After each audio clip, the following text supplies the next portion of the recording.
I started in the industry when I was 18, 19 years old after I got out of the Navy. And then I went to work for 65 cents an hour in a jewelry store in Detroit, Michigan, and worked my way up in that company, ultimately to a buyer, and then a buyer to a vice president of merchandising. I came to Akron sometime in the late 70s. There was a family business that was Sterling, which was owned by the Shaw family. When he started about 1977, we were roughly, I think, 25, 30 stores. When he left the company in 1995, we were 1,000 stores. Whenever I met other owners of jewelry companies at a trade show, I would talk to them for a while, make friends with them, and then kind of drop in, well, if you ever want to sell out, give me a call. I got more calls than I thought I would ever get. Under his watch, we acquired Kay Jewelers, we acquired Osterman Jewelers, we acquired Westall Jewelers, we acquired Goodman Jewelers. So he was very much instrumental in the rapid growth of Sterling in the 80s and 90s, there's no question about it. It was just an exciting time, to see that kind of growth going on. It's things that you read about in the Wall Street, but it was happening to you right here in Akron, Ohio.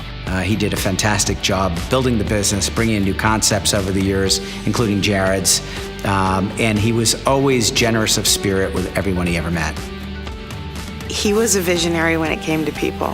He saw something in individuals, in companies, in giving back before anybody else saw it. Getting people together, competitors on all fronts, to sit in one room with this one focus of doing good and giving back as an industry, that's a vision. That's a concept that didn't exist before. The Light family and the Denier family have always been close. My father and Nate threw 2 dinners, and each one wanted to give back to the industry and create a charity. So they got together and they said, why don't we do a party with purpose and combine our charities and get everyone involved in it from all our organizations and make it even bigger. I said to Clyde that I will merge with you as long as we end up doing something for children. And he liked that idea. My father doesn't take no for an answer, and neither did Nate. It was amazing watching these two create that dinner. And we got everybody involved because Nate had vendors from all over the world. And we had the manufacturers that we knew from the Plum Club and the 24 Karat Club. And everyone got together to contribute to this dinner. By Nate and a few of the other folks within the industry creating Party with a Purpose, that was the genesis that helped us think through how we can take that and make it into Jewelers for Children. So without Party with a Purpose as the beginning of that, we never would have had the platform to build Jewelers for Children, which has taken that mantle forward and become really the industry's charity.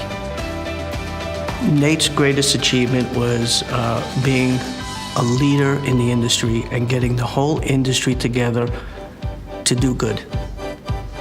And there's always the guy who plants the seeds and then the tree blooms. Nate created an amazing seed for the charities that we have today, raising multi-millions and millions per dinner. But think back, where did it start? And it all started with Nate. I think his greatest achievement is the culture that he really set forth here at Sterling Signet. Work hard, be passionate about it, be intense, but also have a heart, be compassionate, and bring that same intensity that you do to your business to what you're trying to do good. Nate would always give a welcome hand to anybody. And no matter who he met, he treated everybody the same. And his greatest legacy is the executive he built in his son. The legacy of treating people right and having respect and listening and being present, that is Mark Light, and he learned that from his father.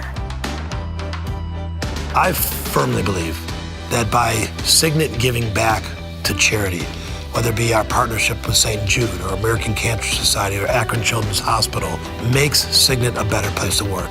And that that giving back stems really from Nate's leadership back in the 70s, 80s when he was the CEO of Sterling, to make sure that we're always thinking about giving back. As long as we sustain what we're doing and continue to grow it, I think it's something that, for me, would make me very happy.